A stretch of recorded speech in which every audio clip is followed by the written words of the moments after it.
Hey, besties and bosses. Happy Tuesday. How are y'all? I'm still trying to get this new setup working. I'm so excited to see you all. So before we dive into today's live stream, so we're going to talk about pricing. We're going to talk about how to set prices your people love to pay and that you love to charge.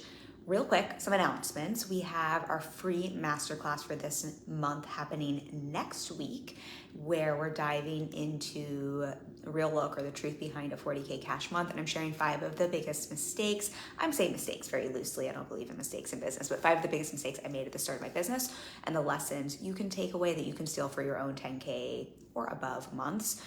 That I will drop a link for. I believe it's Kim Argensinger / 10Ks. I'm not positive on the link. If you go to the banner in the Facebook group, you can click on that. There's a link for the free masterclass. We always send out reminders and a playbook. We give a bonus playbook for all of those if you want to sign up for that. But I will make sure after the live stream we drop a link for that. That is next week. The other announcement to share with everyone, kind of been going back and forth. I've been asking some of y'all about this. On May 10th, so that is a couple of 2 lives from now, we are switching our live stream time to 4 p.m. Eastern. I have been going live at 6 p.m. Eastern on Tuesdays for, probably 5 years. I think I started going live on Monday nights. My first year in business, we switched to Tuesday, and it has been a hot second we have had this time, but I recently have been hearing from people who are in Europe that that's really late for them. I have client calls before that, so we can't make it too much earlier because I have calls throughout the day, but 4 p.m. I can get on here, still catch the tail end of you in Europe, still catch some of you on the West Coast because it won't be too early. So we're going to try and test that time out. So we will have our masterclass this month at the normal time, but on I think it's the 10th, the week after, we will test out that 4 p.m. time. So I will keep reminding you because I'm gonna have to remember as well. I'm so used to doing this at 6 p.m. So those are our announcements, and I hope y'all will join me at 4 p.m. and enjoy that. And I hope that I'll still get our East Coast people too. I know for some of you it's easier at the end of the day. All right, so let's talk pricing.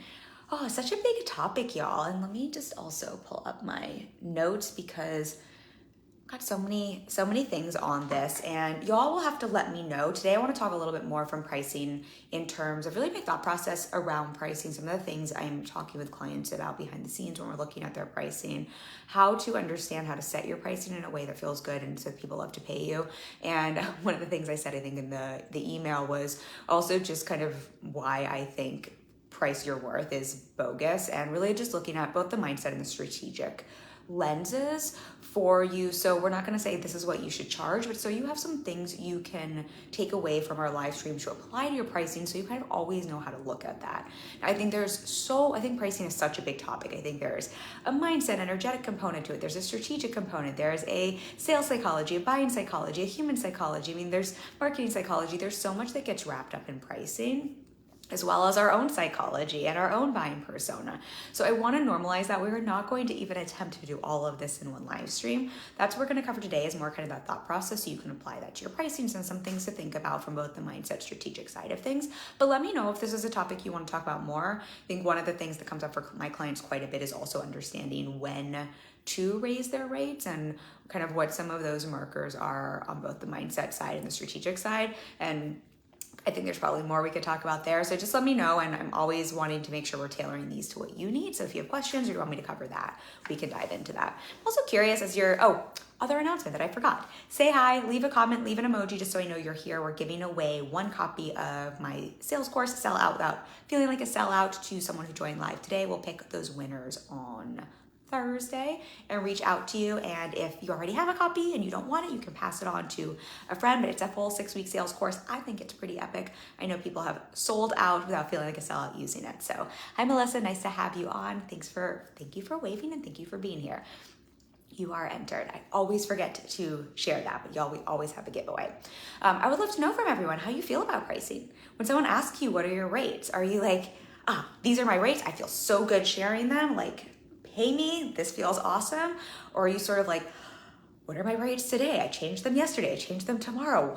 Like, are you trying to figure out the pricing? So you're like, what will this person pay me? Because I think a lot of people, when they think about their rates, it's almost like trying to figure out, like, what will someone pay me? And I'm just gonna change it back and forth. Or are you like, I know I set these rates and this is what me and my coach worked on, but oh my gosh, I wanna vomit and I kind of hope no one will pay me. Melissa says, ooh, that's a great offer. Thank you. I hope that you win. We'll push for everyone to win these. We give something away every week. But I would love for you just to think about, even when someone asks you, what are your rates? And when you think about your pricing, what comes up for you? Because kind of the short answer to today's live stream, and then I'm going to break this down quite a bit, is understanding that both the strategy and the mindset behind your price point always starts with, how do you feel? How clear are you when someone asks what your rates are, and how clear are you in delivering that? For someone to love paying you, right? I think that's kind of the goal for all of us. I know one of my affirmations, one of the things I really love to feel is that my clients love to pay me. I know I love to pay the people who support me. I love to pay my team. I love to pay my coach. I want people to feel that way when they're paying me. But for someone to love paying you, it's kind of like the RuPaul quote. What is it like for someone else to love you, you got to love yourself first. I'm butchering that quote, but there's a quote that's like that. I'm sure anyone who's ever done relationship coaching or anything like that, even if we think in the business space, we kind of have to start with that core self-love first if we expect other people to love us. It's kind of the same with our price point and with pricing. For people to feel really great paying you, it kind of has to start with first that price point feels so good to you, so congruent to you, where you love being paid, you love your price point, and it feels so good to receive that money. And if we don't have that as a foundation, it kind of doesn't matter how much strategy we throw on top of it, how many people tell you this is what you should charge. It's going to feel really sticky asking for and receiving that money. And whether you're pricing, I think we can price too low, too high in terms of what's a match energetically and what's a match strategically. Whatever side of the fence you're on, if it doesn't feel good to you, subconsciously, you're going to want to block that. And either people will pay you and it's going to feel really sticky and it's not going to feel good to receive, or they're not going to love to pay you and there's going to be a lot of issues, or subconsciously you will push away client and push away money. I've had so many clients, it's been really fascinating. I've had clients where we've had to raise their rates and lower their rates because it wasn't in alignment. And it was really fascinating. As soon as they fell in love with their pricing and it felt good to receive, nothing else changed. It made it so much easier to sell and to receive that. Melissa says, as a graphic designer, I know my packages and a la carte rates. I've come a long way charging my worth with the amazing value I give. I love that answer, and I love hearing that, and also celebrating you, because I know how much goes into and behind the scenes to feeling that way about setting and charging your rate. So that's something I believe to really celebrate. So thank you for sharing that with us. And I think that probably tells us, my guess is, people probably also love to pay you because you feel so great about that price point. So that's kind of the short answer for everyone. I would just sit with that question. And if you're like, ugh, it feels anything but good, no shame in that. I think that's just such great awareness to know, oh, well, then this is the place for me to check in and to get clear. Does it not feel good? Because, and to ask yourself, why doesn't my price point feel good? Does it not feel good because I think it's too expensive? Because I think no one will pay that? Because I think it's not worth it, because I feel like there's a lot of pressure for me to deliver, or because I feel like I'm not making enough, because I feel like I'll never make enough charging this, because I feel resistant to showing up for this. What comes up for you around that price point? Why doesn't it feel good? Because that's going to also give you some really great insight as to how your price point might need to shift so that people can feel good to pay you. You're welcome, Melissa. So that's the first, just kind of like opening thought I play with. In terms of thinking about your price point, it's actually because of something, Melissa, something you said. I think let's start with, because I think what most people teach when it comes to pricing, there's a couple of schools of thought that I think get thrown around a lot in our space. I think there's a lot of charge your worth. I think we hear a lot to charge high, you're worth it, to charge premium, and that's the only way you can make money. I would say those are probably the two I hear the most. And then I think there's also just, and again, there's no shame to like anything that comes up, or I think pricing can have a lot of internal things come up. So as you're listening to this, if you notice thoughts coming up, don't shame yourself. Be really mindful as we're talking through this today. Just like notice and like have some awareness, like, oh, isn't this interesting? This thought is coming up. When Kim's talking, let me make a mental note, because that's probably something I'm just going to want to look at or unpack as it relates to my pricing and business. The other thing I find comes up a lot for pricing, or the way people want to set pricing, is it's almost like the comparison game. And there's a lot of let's go outsource and see kind of what's the market charging, what are other people charging. And then it's sort of like, how do I make sure I'm kind of like right in that sweet spot wherever, like this is what everyone else is charging, or maybe I'm just a little bit less, so I'm competitive. Melissa says, I tend to attract people who can't afford me, haha. I will speak to that. I'm going to come back and speak to that, because I think that's a very, very helpful thing to hear. So I promise I'll come back to that. So I think looking at where a lot of us in this space have been taught to set our prices, I think those are some of the most common places. And what I want to invite everyone here to start thinking about is, instead of setting your rates based on if you're worth it or what other people are charging, or based on kind of like what the competition is doing, or kind of like from that lens, we really want to start to look at, instead, some of the things I like to look at are really looking at what is your goal in business first and foremost. What are you desiring? Like, what do you need to be able to bring home to take care of yourself, to take care of your business, to meet your business needs? If we were not in the online space and we had a brick and mortar store and I had a product that I was selling in a brick and mortar store, one of the first things I would look at is, what is literally the cost to have that store, to create this product, to be able to sell it? That is one of the first things I would look at, right? To set my price point. Then I'd want to look at things like positioning and understanding how am I positioning this brand? How am I positioning this product? I think we forget about these things sometimes in our online space. We'd want to look at, what will we need to, not just with positioning, but what would the store need to bring in from this product to keep the lights on in the store, to be able to pay salaries for everyone? So I think looking at some of these really practical, strategic things in your business, then also understanding some of the goals in your business, and understanding with what you're charging or with what you're selling, where does it fit in your business in terms of your offers, and strategically, how are you pricing it so that you can lead people through your offer suite? I'll explain this more in a little bit. And then also starting to look at, what is your capacity and what does it cost you in terms of lost time and energy to sell a product or offer. And I'll break this all down a little bit more. And then finally, what actually feels good, kind of what we were talking about at the beginning, what energetically feels good. This is the more intuitive, a little less strategic, practical side of things. What intuitively feels good for you to receive?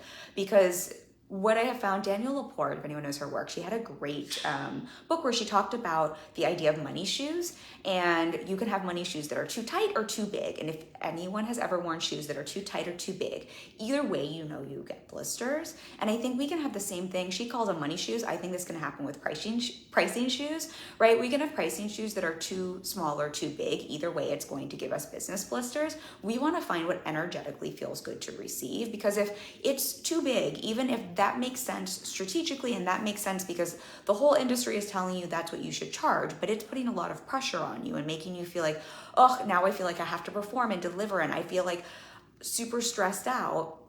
Those pricing shoes are too big and they're going to give you blisters. Just like if they're too small and tight, if you've lowered your rates because that's what everyone has said the market can bear, and that is what you're being told to charge, but it feels really constrictive and makes you feel resentful every time you show up for a client. It feels like you're pouring all of this time and energy and you're not being compensated in a way that allows you to pay yourself and to take care of yourself. You're still going to get blisters. And so part of this is also that energetic component of finding that sweet spot, and then using that sweet spot to look then strategically at your business with some of these other things, like, what is the value you're delivering, right? What is the cost of goods and services? What is that even energy exchange? How are you strategically positioning your brand and your business? And how does this fit in with your business goals and your capacity? Melissa said, I love this analogy. I'm so glad that resonates. It's true though, right? I know when I started my business, lots of well-meaning people told me I needed to price my stuff, my coaching really high. And thankfully, I've always just listened to myself. And strategically, that probably would have helped me to make money faster. But I knew energetically those money shoes were too big for me and they didn't fit my current business goals, which were more to get on the phone and to meet people and to really sharpen my craft and to build relationships and to feel really good receiving money in my business. And that pricing super high out the gate would actually stress my nervous system out and put a lot of pressure on me. And they would be money pricing shoes that were too big and give me blisters. And so I priced less than what was told I should do. And it served me really well. I think that's actually what helped me to grow my income faster, ironically. So I share that as an example with the pricing shoes. And I'll also share, as we get a little bit more into this, how that can strategically work for you. Melissa says so true. So glad that resonates. So I think there's just a lot of factors there and those are the factors I would really invite you to start considering with your pricing.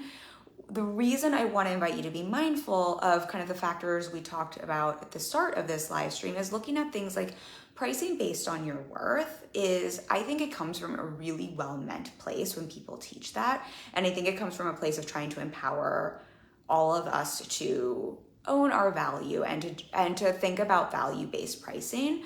But I think what unfortunately happens then is we forget that there are things, I'm going to use an example in my business in a moment, but there are things in your business that are super, super valuable, but strategically it might make sense to either have a lower or higher price point based on where they fit in your offer suite. And if we're just basing things on your worth, you are worthy inherently. Your work is valuable inherently. I mean, if we just base that, I'm sure most of you would probably argue, well, some of you who maybe are still working on your self-esteem and believing in your own offers, if you were basing on your worth, would probably undercharge, right? And it wouldn't make sense and it wouldn't serve you and you wouldn't get to take care of yourselves. And then for those of you who have really done the work to really believe in the value of your work, I think most of you would probably argue your work is far more valuable than the price point. I really believe in the work and the value I deliver for my clients. I think I'm an excellent coach. I think I'm honestly priced. I don't think I'm inexpensive at all, but I think I'm one of the more affordable coaches in our space. And that's really intentional. And that feels really good to me. And I make excellent money. And I think I have a pricing model that works really well. But if I was to price based on my worth and value, honestly, at the start of my business, I probably would have undercharged because I didn't know the value of my work. And now I would raise my rates exponentially, and it wouldn't actually strategically serve my business or serve some of my values. So I offer that. I think when we think through that lens, I want everyone here to remember, you can know your worth and know your value and have value-based pricing, but that doesn't always mean your price tag is going to be equal to what you are valued at. So hopefully that distinction makes sense, because I think otherwise that can get really trippy. Just like if you're looking at what your competition and what the marketplace is doing, I think unfortunately what happens with pricing is we don't know where other people's mindset is at. And a lot of people, when it comes to pricing and value-based pricing and money, there's just a lot of layers there. So you don't know if you're comparing and if you're basing the market rates on other people's poor evaluation of their worth and their mindset that isn't maybe as strong as it could be. You also aren't privy to where we keep talking about positioning and we keep talking about where something sits strategically in your business. You might also not be aware of what someone else's business goals are and why they're pricing something strategically the way they are, which can make it really challenging then in your business. So I'm going to use myself as an example.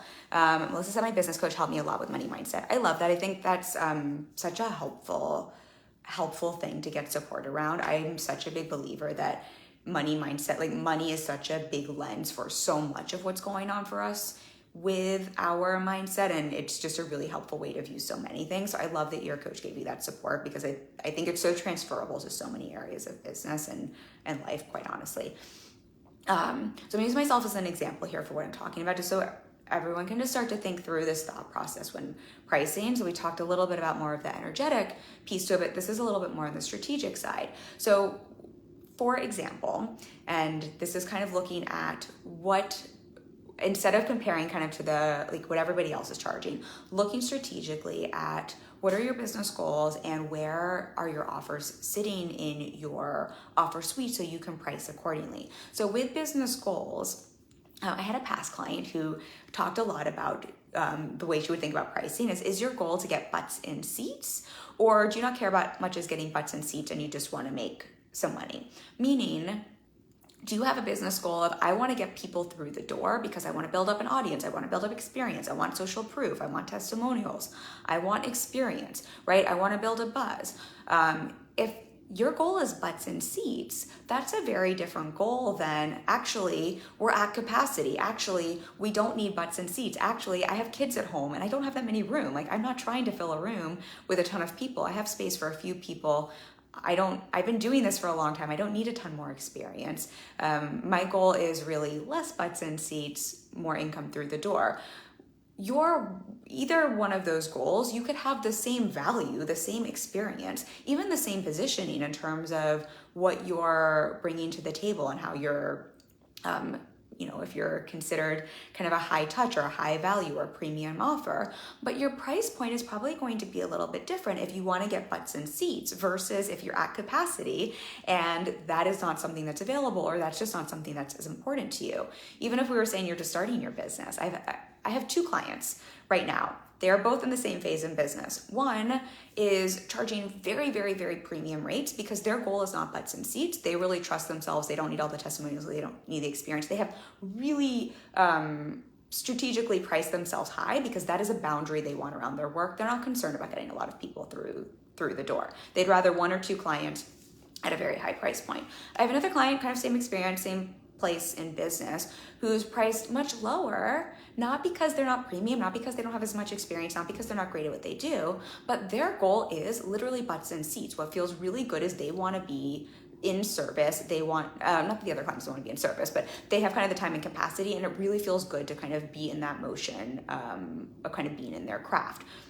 So I offer this here because, again, if you're just comparing your price point, it is, I said this in the email for this, it is literally the Wild West out there with pricing. So for most of us in service-based industries, it's really tough if you start looking at all these different price points, especially when you don't have context of someone's goals. And so understanding what are your goals, as well as what's your capacity, as well as where are you in business, is really going to help set your price point. And then layering on top of this, what I always like to look at is, based on your offers, where does your current offer that you're pricing fit in your offer suite? How are you strategically pricing so that everything is congruent and offers make sense based on the amount of either value you're delivering or the amount of high touch service they're getting from you, and really the value your time is worth based on what someone's getting in an offer? Meaning, I'm just seeing here. Melissa says that's me, second option. That was me as well. I'm now at capacity, so we can't do that as much. But when I started my business, just to give context here, it's kind of what I was saying earlier, butts and seats was really important to me. I wanted the testimonials, I wanted the relationships, I wanted to sharpen my craft. That felt really good to me. So I strategically priced myself a lot more accessibly, not because I wasn't positioning myself as a high value coach, or I didn't think my work was of high value, or that it wasn't worth it, but it was really strategic in that I wanted butts and seats. And that really served my business well. And it would have served my business well if I had gone the other way. It just would have looked very different. So it was important for me to get clear on what felt good for me, what were my goals, not what are someone else's goals. Kind of going back to the offer suite and offer, not comparing, because I think both are here. So for example, we did a master class on this about looking at your customer journey, right? And looking at your money map. What you want to get clear on is where, and that live stream's still in the group if anybody wants to watch the live stream, where is the offer you're currently pricing sitting in your money map? And how can you strategically price it so it makes sense in your money map and it makes sense on those components we just spoke about? And so that it's congruent with your other offers, as opposed to just comparing apples to oranges in someone else's business. So we'll use me, for example. My high ticket, my flagship offer is one-on-one, premium one-on-one, high touch, VIP business and mindset coaching. That is the main thing I sell. That is the main thing I am focused on.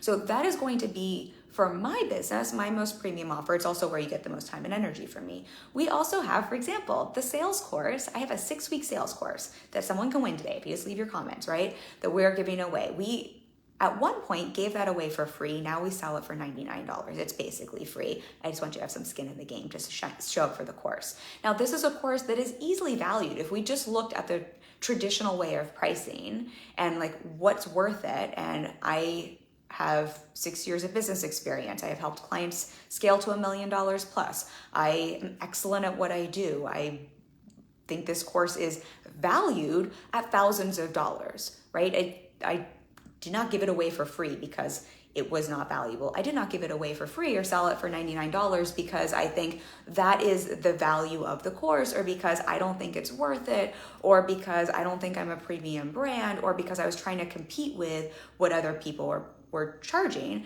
I gave this away for, a lot of personal reasons, and we won't get into that today, and a lot of reasons that are important for me on a personal level in terms of giving value first before asking for a sale, and just how I want to support people, putting my money where my mouth is and wanting to give back to the community. There was all of that. And strategically, that works as a opening part of my money map, as an opening part of my customer journey. I gave that course away for free. I also made $25K in sales that first month we gave that course away for free from that course from new clients that came through from the course, right? I just didn't make those sales from the course, from selling the course. I made that from people who decided to hire me as a one-on-one coach. And I share this here because it strategically was priced for free or priced for $99 because of where it fit in with my customer journey, with my money map, with the rest of my business, with the rest of my business goals, with what I'm focused on selling in my business. But had I come from the lens of what's the market rate? What is the value of this? What are other people charging for a 6-week sales course that can help you, make 6 figures plus in your business? I love, Melissa, I saw your raising hand, smiley face. I appreciate that very, very much. You get all the extra bonus points on the entries for this.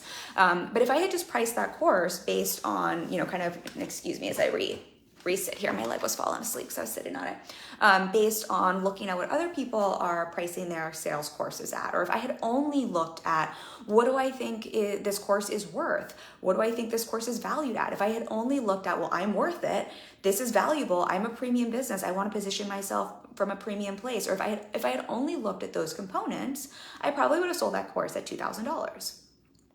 And yet I didn't. And so that's why I really want to invite everyone here to think through the lens. Like, we want to think through multiple lenses with your pricing and not just get wrapped around what is everybody else doing.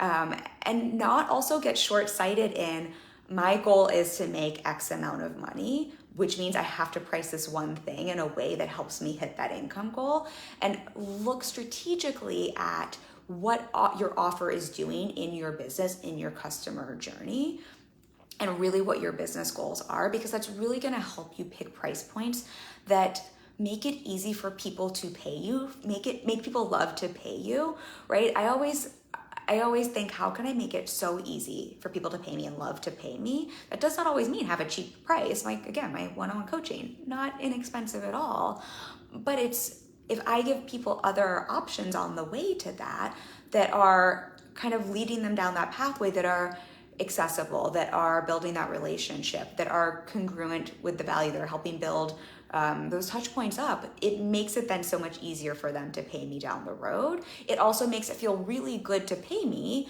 when you've gotten some other value up front. So y'all do not have to, most people do not have my business model. I am not recommending my business model. Everyone who is watching, I think I have very few clients that have the same business model, same strategy as me. That is not the point of this conversation. The point of this conversation is to help you to start thinking through your pricing from more than one lens so that you can pick something that really does strategically make sense for you, instead of just what you think you're supposed to do because someone else with a similar offer is charging one thing, but that offer might sit in a very different place in their business, right? If you were comparing, let's say you had a course, a sales course, and you were using me as the comparison, you saw that it was free or $99, and you're like, oh, well, Kim has 6 years business experience. She makes multi-6 figures. Her clients get really great results. She's only charging $99. I guess that means I got to charge $99. I got to charge $75 so I can compete, right? But if that was your main offer that you were selling as your high ticket offer, think of how much that would screw with your pricing strategy. Whereas for you, it might make sense to charge $5K because you're also offering one-on-one support behind that. So Melissa says, sweet. So again, I would just be really, really mindful of comparing your pricing to others, even for offers that seem similar. And remembering you don't always know what someone's strategy is behind the scenes. You don't always know what someone's business goals, what someone's values are. And we really have to keep our eyes on our own paper with all things in business, but particularly with pricing, and start to consider some of these factors. And from a strategic lens, really thinking strategically as to how does this serve my business? How does this serve building those relationships, delivering value, leading to whatever your main offer is? And then that main offer, how is that supporting you in reaching your income goals that really support you? So it feels good for you to receive, because when it feels good for you to receive and it feels good for you to make money because that is serving your life, it's going to feel really good for people to pay you. I'm going to give one more example here. I need to sip of my kombucha. And this is why, I think I put this in the email, but this is why I'm very mindful here. I want to be very mindful as we're talking through this. I love premium pricing. I have lots of clients I coach to exponentially raise their rate. There are times that absolutely makes sense. And I think there are also a lot of times where that can backfire, and that is just not the like one rule fits everyone. Like just charge premium pricing out the gate makes sense. I told you I have 2 clients right now who are doing 2 different things based on a lot of different, different factors. With pricing high out the gate, actually, I want to give one more example. No, this makes sense. With pricing high out the gate, what I want to offer as a reminder, and this is just another thought process to think about with your pricing, is I really think of pricing as a boundary. And meaning that it's sort of like a red velvet rope for a club, and your pricing just helps kind of like have that boundary that you put up for the kind of who gets to come into the club and not, right? And so again, if we're thinking strategically through your different offers, if you have an entry-level offer, or you have that first part of your money map, that customer journey, that might be like the front bar for your club, not like the private, like VIP section in the back. And so it would make sense. You don't need to have as tight of a boundary. You don't need to have as tight of a velvet rope. You might have it priced a lot lower. And that strategically would also make sense because you get a lot of people through to that front end of the club. So it's like super bouncy, like, and hot. And it also makes the VIP section like that much more desirable. Hopefully you're picking up where I'm going with this analogy. A lot of grocery stores actually use, actually, I'm not going to share that. I'm going to derail us if I talk about that. We're going to stick with one analogy at a time, right? But we want to be mindful that we're also, if we think about pricing as a boundary, that just like boundaries in relationships, how boundaries can be really healthy, that they teach people kind of what's okay, what's not okay. But sometimes we can get like a little boundary happy when we first learn about boundaries and almost like want to put up walls and think that boundaries are like this thing where it's like, these are all my boundaries, you must respect them, which tends to not be a healthy boundary as much as it's a self-protection mechanism, defense mechanism, reaction to keep people out. I want to offer the same thing with pricing. And this is why sometimes pricing high out the gate doesn't always make sense. Sometimes what I find is, yes, pricing as a boundary and thinking about it as that red velvet rope makes a lot of sense. It can also help you think strategically how to price, but we want to be mindful that we're not setting boundaries in a way where it's almost coming from an unhealthy defense reaction place. We're almost like so scared to let people in the club that we price super, super, super high because subconsciously we're actually kind of scared to book a client and we don't think anyone will pay for that. And it's sort of that like, how can I like just put a really big, tight red velvet rope up? How can I be that club that has the line down the block with the bouncer in the front, and then you walk inside and there's like 2 people inside? Has anyone ever experienced that before? Actually, I have not been to a club, obviously. I'm 40. It's been COVID, I don't know. It's probably been 10, 20 years, but back in the day, that would be a thing, right? You would have that club that had like a line down the door, super exclusive, and then you would actually go inside and there's like 2 or 3 people inside.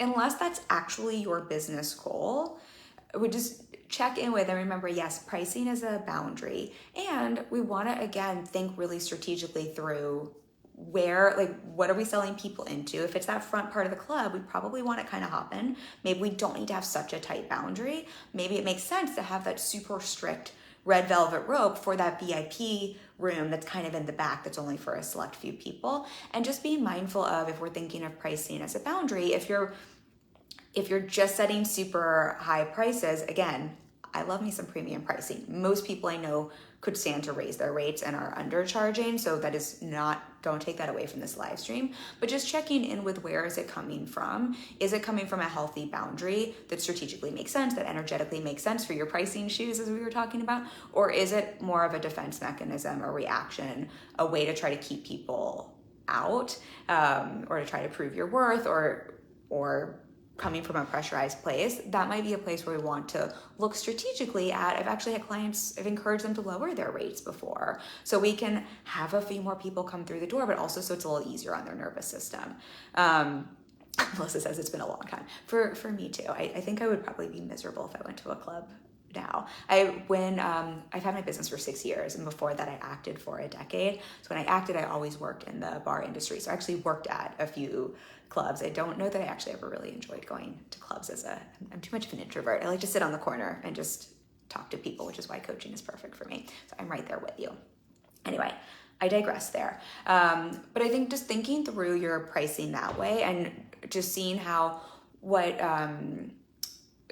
seeing if where that red velvet rope is coming from, what's that intentionality there, and just noticing, is it kind of that unhealthy boundary place, or is it coming from a really pressurized place? That can be a really great energetic reason to lower your price point, to make a little bit, get more butts in seats, right? Pull that bouncer down a little bit. And what I find on the energetic side is I've coached clients around this when the pricing shoes feel too big, right? And it feels like I'm pricing high because I need to have got to put this pressure on booking 1 or 2 premium clients. Sometimes that can really kick up a lot in the nervous system as well. And when your nervous system feels super activated, it's kind of what we were talking about at the beginning of the live stream. If it doesn't feel good to receive your price point, it's going to be really tough for someone to feel good paying you. Sometimes lowering your rates temporarily can be a really great thing to help regulate your nervous system so you can get on board with your pricing, you can feel good, you can kind of integrate that.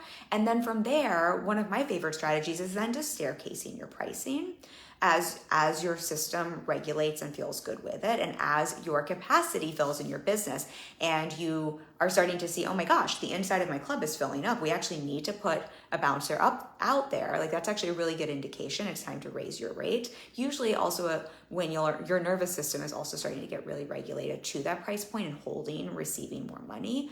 And what's beautiful with this is if you are pricing from that place and staying in tune with this, and you're allowing your nervous system to regulate as you set your prices and raise them, and you allow yourself to kind of staircase your rates this way.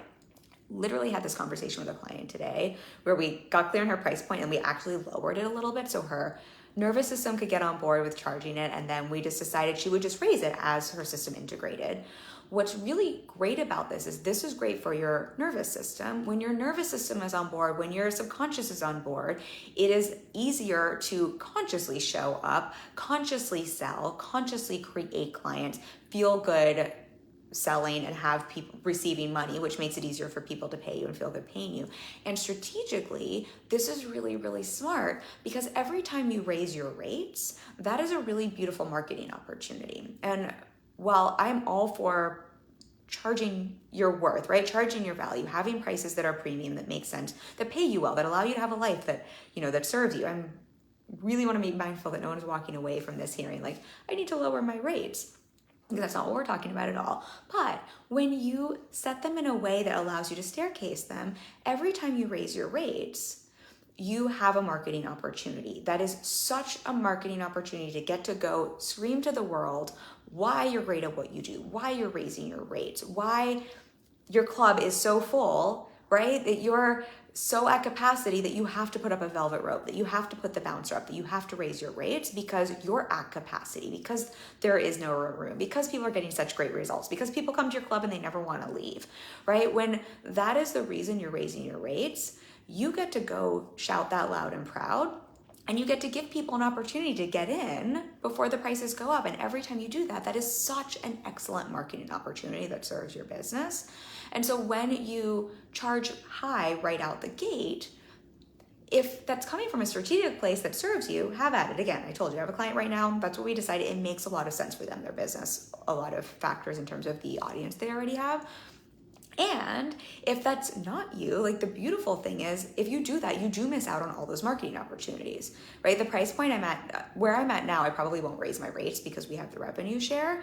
That's fine, but I miss out on that marketing opportunity because I don't keep increasing my rates. That is something, and that's fine because my business, we're at capacity. That doesn't necessarily something we need, but I'm actually so grateful that we raised our rates incrementally over the years, because that also really served selling in spots. Every time I raised my rates, I'm sure I have clients who will tell you now, they're hanging out because we grandfather clients in at what they sign up, the rate they sign up at.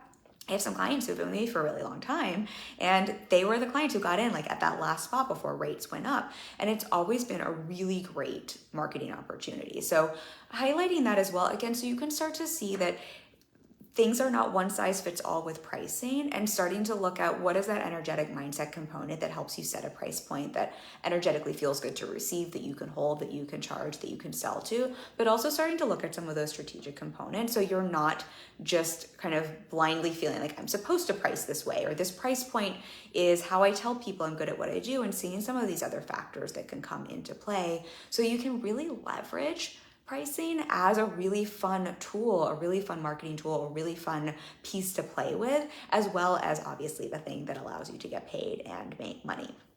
Okay, hopefully that makes sense. Let me know if you have questions, Melissa, since you're here. And then obviously on the replay, y'all, so many of you watching the replay if you have questions. I'm just checking here because I feel like there was something else I wanted to say, and I want to make sure I don't forget. Okay, there was. But if you have a question, throw that at me, because I know this is a big topic, and I know I'm trying to throw 800 concepts at y'all today. The last piece I wanted to offer here that I think is really important to think about with pricing as well, and this is kind of on the other side. So we've been talking about why it doesn't always make sense to price high out the gate, and why pricing your worth can be a little bit of a wonky, I think it just started meaning one thing and it has like swung to mean something completely different in our space, and can be very confusing. And some other ways to look at pricing, again, that's aligned energetically and mindset wise, but also really aligned to your personal needs, and then strategically aligned. But the other thing, kind of like the other spectrum that I wanted to chat about for a moment, because I've been chatting about this with a lot of my clients who are further along in business, and they're more the club that their club is full, right? They need to put another bouncer at, and maybe they're adding on another offer that we're looking at pricing, and it's kind of like the VIP room, right? Or they already have the VIP room that's full as well, and we're looking at another offer. We have to look a little differently at their pricing for the offers they have, because they're not the club that's trying to get full, right? They're not the club that we're trying to get the front room full with people. They're at capacity. And I have one client who is traveling for speaking, another client who's adding on kind of a VIP, like VVVIP, if that's a thing, one-on-one offer. And one of the things we had to really look at is, what is the value of their time? What is their time valued at based on what their business is bringing in currently? Not like everyone's time is priceless. Like your time is invaluable. This, again, we're not talking about like your inherent worth, but literally based on what the revenue your business is bringing in, what is your time valued at? I heard, it might have been Emily Hirsch had a great way to break this down, but if you take your revenue and divide it by, I want to say it was like 160, but basically 8 times 5 days, however many hours, like 40 hours per week times 4 is probably 160. So dividing your revenue by 160, you'll get a rough idea of what an hour of your time is kind of valued at your business, which can also be really helpful when you're looking at things like outsourcing and kind of delegating, and what makes sense for like what it costs you to do certain tasks. I do this a lot in my business. We generate on average between 30 and 40K per month. So I can work out kind of what my hourly, what an hour of my time costs in my business. We also tend to work a little fewer than 40 hours. So I would maybe have a slightly smaller number there. So it really puts into context then, if this is kind of a side conversation, but if I'm looking at paying a team member to do something, it's really helpful for me to see there. Like this is kind of like, as long as it's not more than my time is costing me, like that gives me that time back, and it really makes sense strategically in my business to pay for that. Kind of a side conversation there. But if you're at that place in your business and you're adding on another offer, this is kind of like the other side to the conversation. I think it's really helpful to look at this, because if your time is valued at a higher amount because you're at capacity in what you're bringing in, and you're bringing in a new offer, we've honestly had to like kill certain offers in some of my clients' businesses, or look at like my client who's traveling for a speaking engagement. We had to look at, so they're also traveling, and how are we making sure we are covering the cost of their time for traveling and speaking, to make sure they're not costing their business money by taking this opportunity. Because otherwise, certain offers in your business can actually start to cost your business money. Hopefully this is making sense, but this is why, for me, it actually doesn't make sense for me to discount my coaching, or I don't even like the word discount, incentivize my coaching the way I might have when I was starting my business, because we're at capacity, and like that actually starts to cost my business money if I do that, if that makes sense. For my client, I think it's an easier example. For my client who is traveling for a speaking engagement, when we were coming up with the price point for that, instead of looking at what are other people charging for their speaking engagements, what do other speakers charge, one of the things we had to look at was what was the kind of like, what is his time valued at, and how much time is going to be spent like prepping, traveling, how can we charge for those travel days in a way that makes sure he's not losing money in the business, as well as kind of what that speaking fee is going to be. And it really helped to set up a price point that again was congruent and strategic, and really served the club analogy, really served the capacity, really served the value of his time in a way that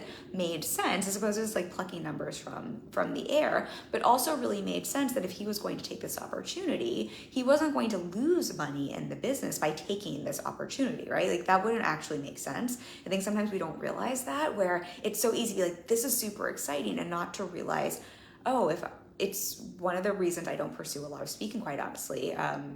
I'm very aware of how much time goes into that, and what this could, like, what it would potentially cost my business, unless that was like the direction I wanted to go in. And I kind of digressing there, but I think that can be a really helpful thing to look at. And you can look at this either way when setting your pricing, but particularly as you grow in business, opportunities tend to, it's kind of like what's that, like the thing parents used to say about it's like dating, like dates are like buses. There's always another one. Does anyone have like a grandmother or someone who used to say that? Something like that. I think that's sort of like thinking about, I know it doesn't always seem that way, but starting to think about business opportunities that way. And so we want to be really mindful at a certain level in business. If you're right, like at a certain place, like we don't want to be the club that has the red velvet rope and like 5 bouncers outside and a line down the block with 2 people in the club. But we also don't want to be the person that has no bouncer, no red velvet rope. You're like at capacity. People are falling out the front. They're getting hurt. They're getting too drunk. Like there's no more room. And you're like, well, let's just keep throwing more people into this club. And like, let's just throw another room on the back and not like put any more ropes up, like free for all. That also isn't going to serve your business. And so just noticing how pricing gets to be a boundary, we just want to have a really appropriate boundary. And so you get to look at, how does this serve my business and our capacity?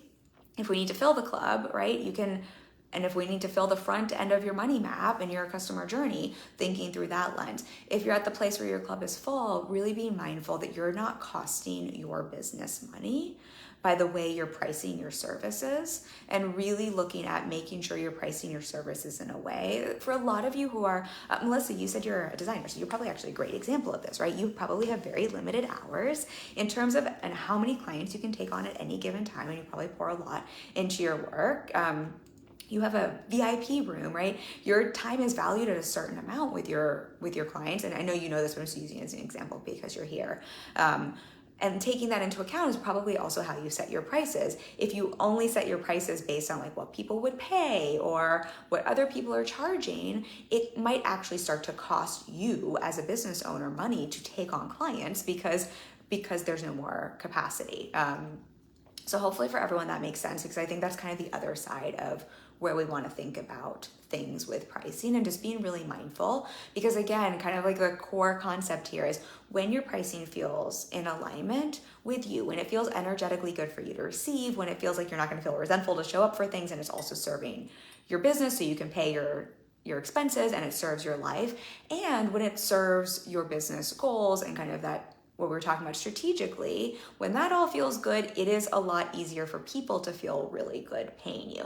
And it is that sweet spot. It's that quote we go back to, right? You got to love yourself first. You got to love your pricing first. And these are all the things we want to think about to love your pricing first, because when you love your pricing, then people can love to pay you. Melissa says, makes perfect sense. Thank you. It's always so important for me to be clear that things make sense. And I think this can also then be a really just helpful frame and filter, because this can also help you see, does this offer make sense for me to put in my business?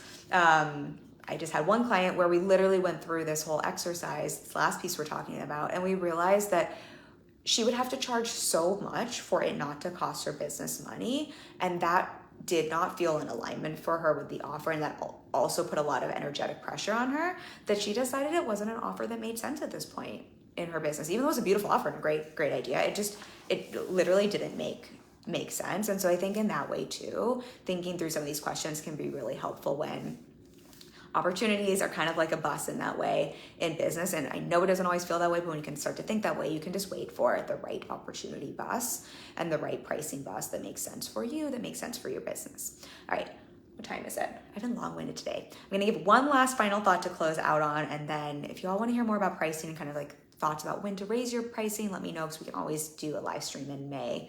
I don't think we have our last topic of the month picked out yet. So let me know and we can always do something on that. Or if there's anything else you want to hear, I want to make sure these are serving you. The last thought I wanted to close on here, because we've been talking about pricing from kind of like different lenses and angles here. The one thing I really want to invite everyone to think about is everything we've been talking about today is really looking at your pricing from that mindset energetic lens as well as that strategic lens, and using that as your filter to really set pricing as a boundary that makes sense. Not a boundary just to keep everyone else, but that really makes sense for your business. What I really, in closing, want to invite everyone to remember is your pricing is not meant to be a way to handle objections. So Melissa said earlier how she gets the objection a lot that people can't afford it. I think that is a really normal objection. We talk about this in the sales course. And we've done live streams on that. I can do another live stream on objections. I think we actually did one a couple weeks ago. Might have even been last week. That's such a normal objection. And I think what sometimes can happen with pricing, and when we hear that objection, is to think, oh, that means I'm pricing too high. That means my pricing is wrong. The way I navigate this objection is to, and I'm not saying, Melissa, that you do this, I just know I hear this from clients, is to come back with a cheaper price, or to think there's something wrong with my offer, or to think I need to lower my prices, and to try to navigate an objection and to navigate a sales conversation with a price change. And I really want to invite everyone here to really think about your pricing as not being a way to navigate an objection. Objections are normal. We want to navigate objections in a very different way, and seeing pricing as something that you set really clearly based on your pricing shoes, right? That mindset, energetic piece, what feels good to receive, what feels energetically aligned, what serves your life, what serves your business expenses, all of those components, as well as the strategic side, your capacity, where it fits in your business offer suite, all those different pieces we were just talking about, right? Setting your price points, and your price points then become your price point. They're not up for negotiation just because someone has a sales objection. That is just seeing those as two separate things. The price is the price, right? If I want to go buy, a Mercedes, right? And Mercedes is expensive. If I go in and say I can't afford it, they don't say, oh, you can't afford it. We must have charged our Mercedes wrong. Let's just lower what can you afford? I'm like, well, let's talk you through that. They'd have a conversation with me, but they're not suddenly changing the price point of the Mercedes. If I really couldn't afford it, they might put me to a used Mercedes, or they might put me to a different vehicle, but they're not going to change the price point. And I live in New York City. I don't even have a valid driver's license anymore, y'all. So I don't know where a Mercedes came from, but that's the example we came up with. But we can think of, if I go to the grocery store and I want to buy bread today, right? It's not a negotiation when I go to the checkout point. If I have like $5 on me and the bread is nice artisanal bread and it's $7, I don't then have a negotiation, right? This isn't like the flea market or something, right? I either have the $7 or I go find the $7 and figure that out, or I don't buy the bread.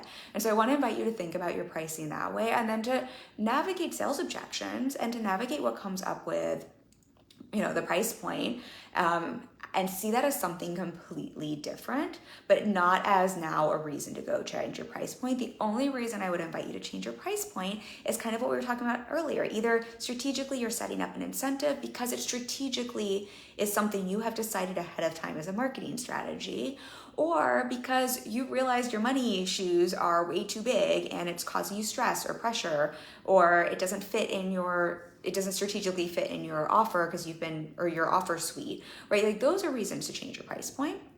but not based on someone else's sales objection. Melissa said, that'd be nice, haha.